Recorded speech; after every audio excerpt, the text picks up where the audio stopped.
Hey everyone, how's it going? My name is xSlamFox. I've been playing a lot of Elden Ring recently. I got about 250 hours in it since release. I love the game. It was really awesome. I've unlocked mostly everything except for some end game achievements, just some different endings in the game. But today they released a brand new patch that changed a bunch of things, and they really wanted to nerf a lot of the things that players were using.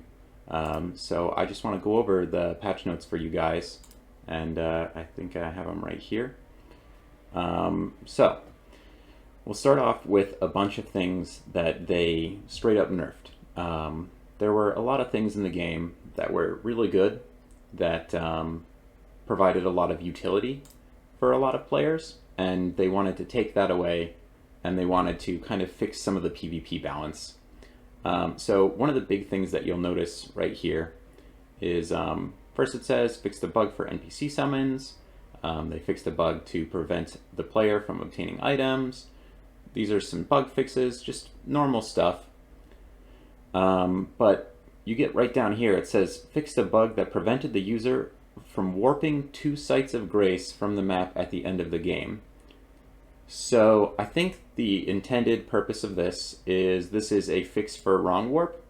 I believe that what this patch says right now is if you attempt to warp to Perfumer's Grotto, for example, from Crumbling Farum Azula after using the imbued sword key, I believe then when you reload, it won't put you in Crumbling Farum Azula. So I believe that they took wrong warp out of the game. There's some bug fixes for some late game bosses. There's some bug fixes for some weapons. A couple of weapons did not benefit from stat scaling, and it looks like they fixed a bug on that, which was good. There were a couple small weapons, just some melee weapons that people didn't really use anyway, so I think they just wanted to put the stat scaling back in on that. Here's a couple big ones. They fixed a bug that allows players to activate Erdtree Greatshield's weapon skill without absorbing an attack and using a special combination of item incantation. This is specifically referring to you obtaining the Flightless Bird painting and then trading it in for Fire's Deadly Sin, and then the damage proc from Fire's Deadly Sin allowed you to use Erdtree Greatshield's weapon skill just freely. You could just spam it. It was awesome. It was great. It did a ton of damage. It was a good build. It was I wouldn't say that it was terribly broken. I would say it was a strong build, but it wasn't terribly broken. So it looks like right here they took that out. It says they fixed that, so that's not going to go on anymore. So yeah, say goodbye to all the Great Shield people and all the people complaining about PvP with the Fire's Deadly Sin. You could have just ran away from them and waited for it to time out, but I think they didn't like it. We'll move down the line here. They got another one that says fixed a bug on the Royal Knight's Resolve damage buff. Basically what this one is saying is when you use Royal Knight's Resolve right now, instead of what it used to do, it will now just apply what it's supposed to do, which is 1 damage buff for 1 attack. Royal Knight's Resolve says the next attack that you make deals double damage. When you were using Royal Knight's Resolve in the past, if you used Royal Knight's Resolve and you used spells, incantations, or weapon skills, as long as they weren't physical contact skills, you get to keep the Royal Knight's Resolve buff until it ends, which is about 8 seconds.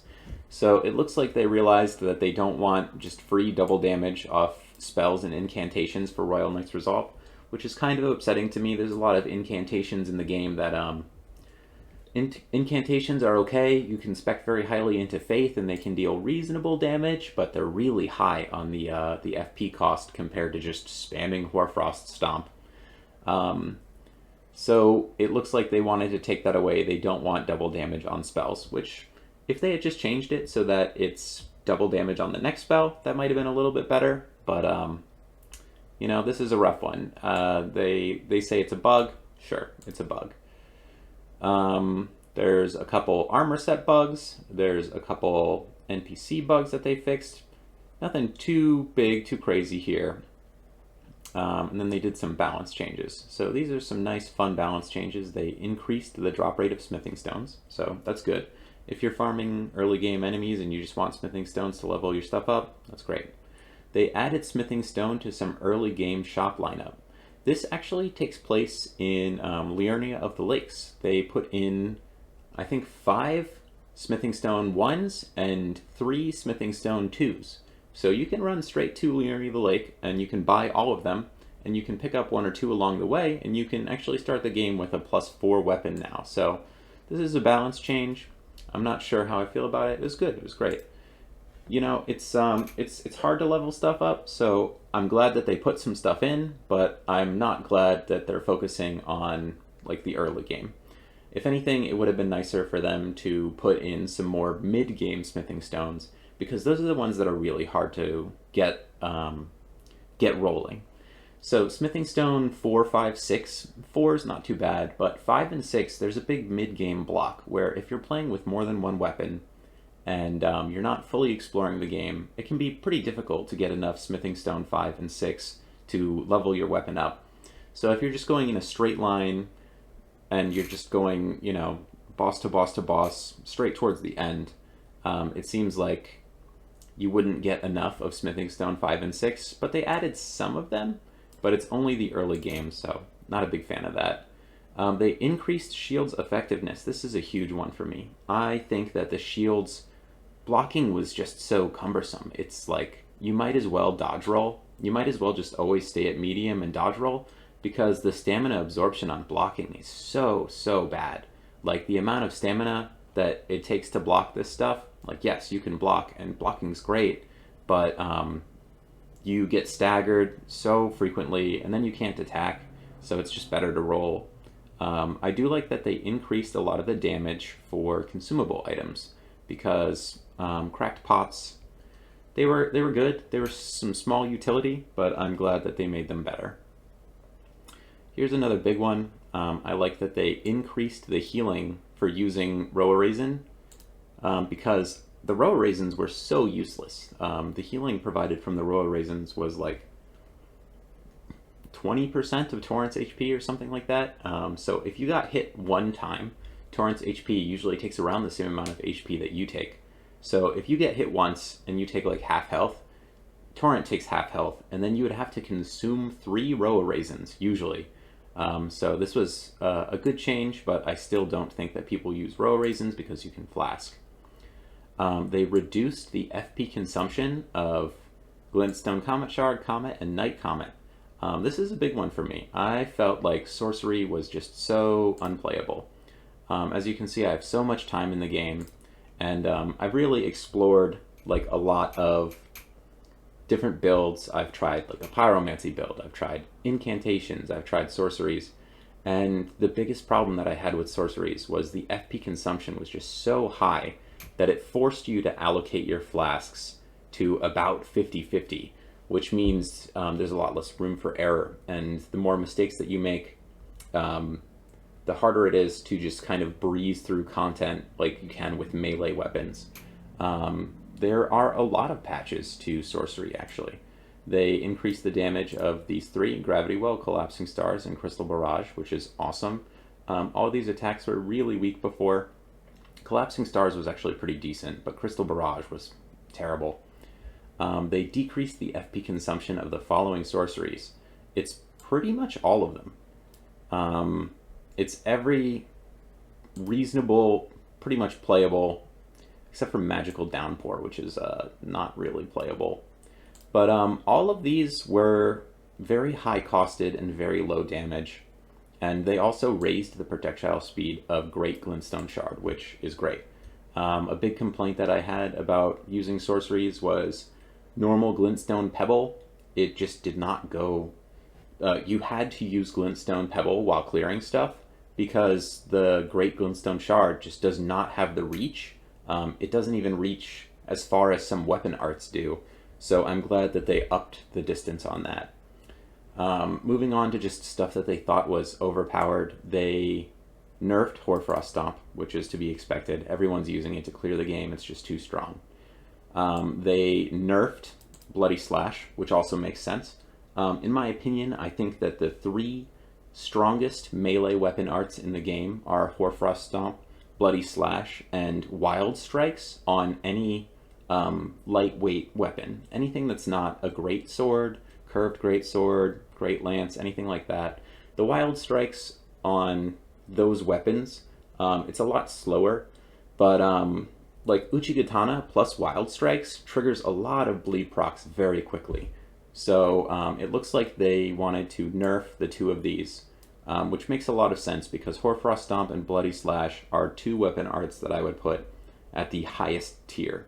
You know, A through S, I would put both of these, Bloody Slash and Hoarfrost Stomp, at an S tier because Bloody Slash used to deal so much damage and the FP cost was so low.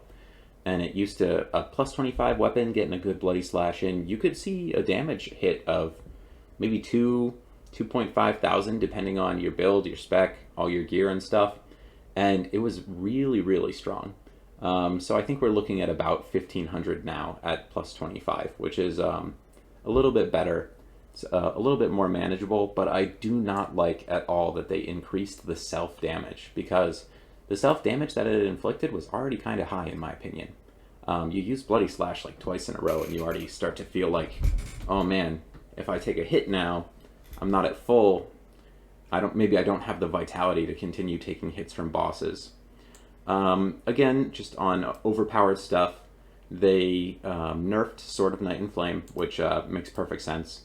Sword of Night and Flame, along with all of these, when you put them together, with the patch from earlier, the Royal Knight's Resolve, that's the true. If you put those two together, you put Hoarfrost Stomp and Royal Knight's Resolve together, you could do so much damage. You could do like 2,000, 3,000 damage per 8 FP, and you could just spam the shit out of it, and you could melt stuff, which makes a lot of sense.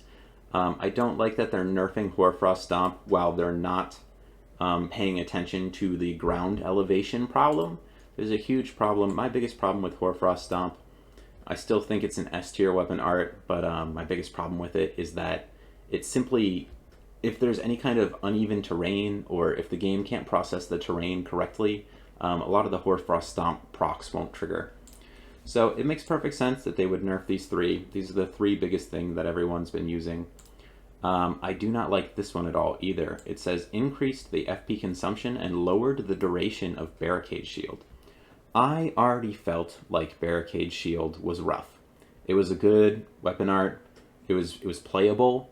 You had about 8, maybe 12 seconds, I think, of a strong shield buff. I think it increased your shield stability by about 20, which was really good because there's a lot of, like I said, blocking was just so painful. So Barricade Shield kind of made blocking playable, in my opinion. But it also causes enemies' attacks to deflect, because the higher your stability on your shield, the more enemies' attacks that you can deflect and you can repost into. So them doing this, I wouldn't have minded if they had simply lowered the duration or something. I don't like that they increased the FP cost and lowered the duration of basically what allowed people to use shield builds. Barricade Shield allowed people to play shield builds at all, because so many things just hit so hard and it just drains so much stamina. So this is a bad change in my opinion. This is a very bad one. Another one that doesn't make a lot of sense is Prelate's Charge. They changed the FP consumption, which it says the timing of it, which I believe means that while you're using Prelate's Charge, it's a wind-up attack that sends you into a run animation, and the run will continue for as long as you have stamina. And I think what they're doing now is they're putting it so that even if you do have a lot of stamina, it's still going to tick more FP so that you can't just hold it down and run infinitely.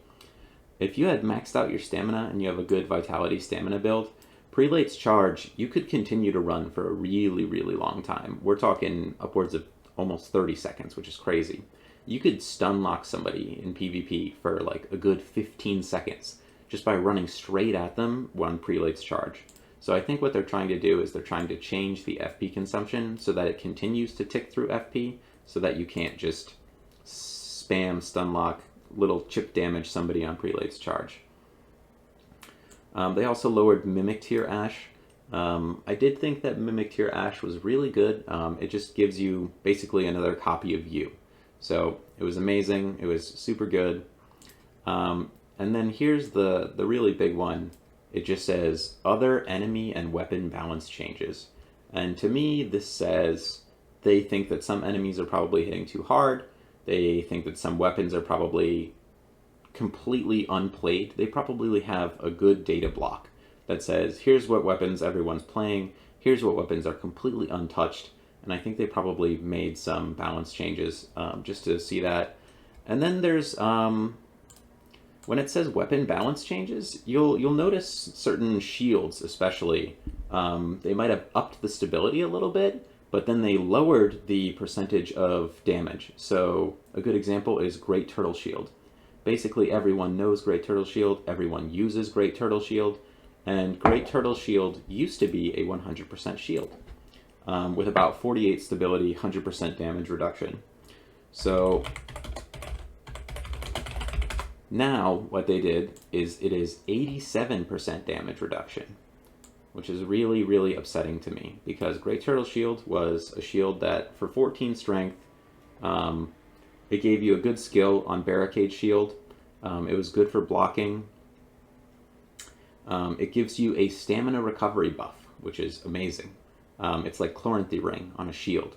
So the shield was amazing because it had 100% block, it had Chloranthy buff, and the strength requirement of 14 was not too unmanageable, and it was just great all around. And it looks like they wanted to take a lot of that away. But here's the passive. It says it boosts stamina recovery rate. But you'll notice a lot of weapons like this where they've upped the damage a little bit, and you'll notice a lot of shields where they've lowered the percentage.